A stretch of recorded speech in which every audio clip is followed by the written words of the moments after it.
Attachment theory is a theory that looks at the influence that the quality of our childhood relationship with our primary caregiver has on the quality of our adult relationships. And attachment styles fall into one of two categories. You either tend to have a secure attachment or an insecure attachment. Now, a secure attachment is basically indicative of a secure childhood. A person generally has grown up in an environment that is very stable, very reassuring, very safe, and very loving and validating. And consequently, they become an adult who is autonomous, who is interdependent, who is very capable of empathy and self-regulating their own emotions, who is very aware of their own emotional experience, who is very, very comfortable with intimacy, but also comfortable with being on their own. They're generally quite aware, they generally have a solid sense of self-worth, and they tend to make very good partners. They are comfortable in the intimacy and the deep emotional connection that a good relationship should have.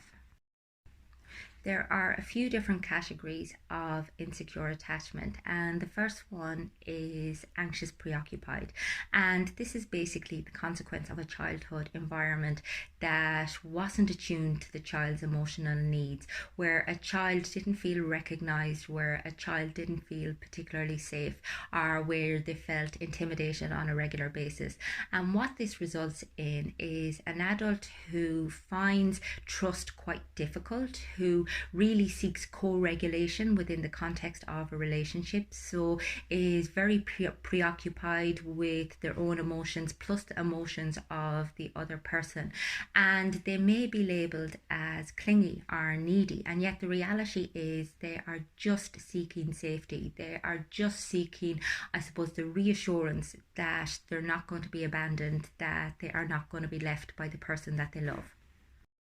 The next insecure attachment style I'm going to talk about is avoidant. Now, there are two different types of avoidant, but I'm just going to give a brief overview here. Basically, an avoidant attachment style is the consequence of a childhood environment where there wasn't a lot of importance placed on emotional content, or where a child had to become almost hyper independent, where they had to become self-sufficient at a very early age, and consequently they tend to be hyper independent as an adult and undervalue things like intimacy and emotional connection. So they can be quite difficult to reach, they can be quite difficult to engage with at an emotionally deep level, and they tend to withdraw when they're experiencing any difficulties. They tend to move away from the relationship, or they tend to push the other person away when they're struggling, as they assume that everything needs to be taken care of by themselves. They are very self-sufficient, and they really struggle with intimacy. They really struggle to connect with another person. Somebody with an anxious attachment style tends to struggle with vulnerability, mainly because their own needs weren't met as a child. I mean, their own emotions weren't addressed in an adequate fashion.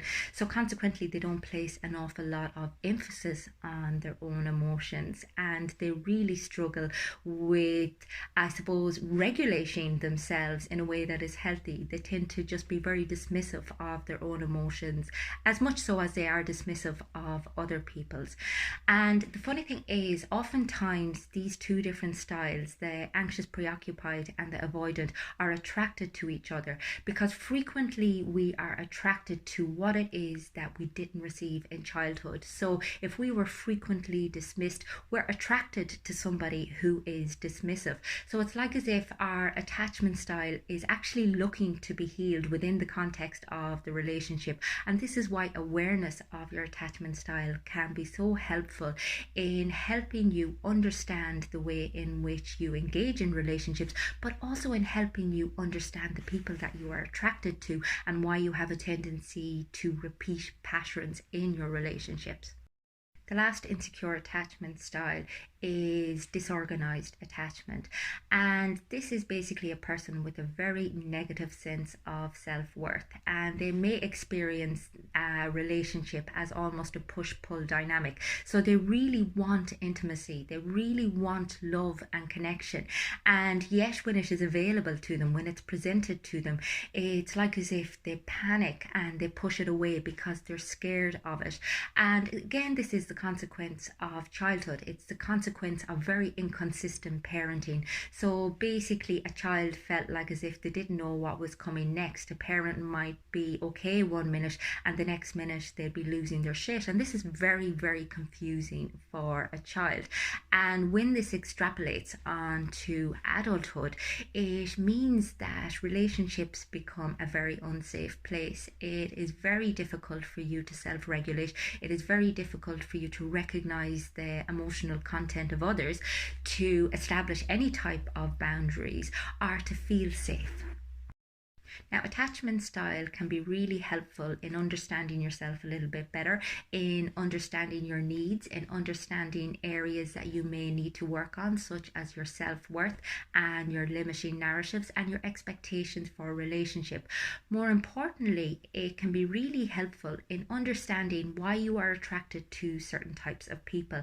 As I said earlier, we are frequently attracted to people who represent what we received or what we perceived as love in childhood, even if this love was unhealthy or if it was insufficient to meet our needs.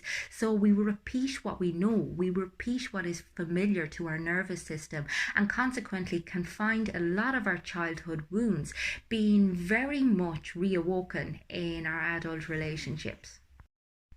So, how to differentiate between an attachment wound connection and a real loving connection? Well, real love is warm, it is reciprocal, it is safe, it is a place where you can be vulnerable, it is a place for emotional connection and intimacy and understanding and compassion. Whereas when we're in an attachment wound relationship, everything tends to be chaotic. We are very, very physically drawn to a person who may be emotionally unavailable to us, or who may be quite dismissive of our needs, or indeed of who we are as a person. And yet there's almost an addictive sense of having to get them, having to stay with them. And it just becomes, I suppose, a very chaotic place to live, and you nearly thrive off that chaos. You thrive off the uncertainty. And it's so important to be able to differentiate between the two, because people do have a tendency to keep repeating that emotional attachment connection in almost an attempt to heal themselves without even realizing it. And it's just recognizing that once you heal yourself, once you recognize your attachment style, that things can be a lot different, that you can recognize real love, real intimacy, and real connection when it is available to you, as opposed to pushing it away, or as opposed to dismissing it, or as opposed to assuming that it's just going to vanish and that you're just going to end up experiencing pain again. If you would like to find out more about your attachment style and how it impacts on your relationships, get in touch with me on the website. It's fundamentals.ie.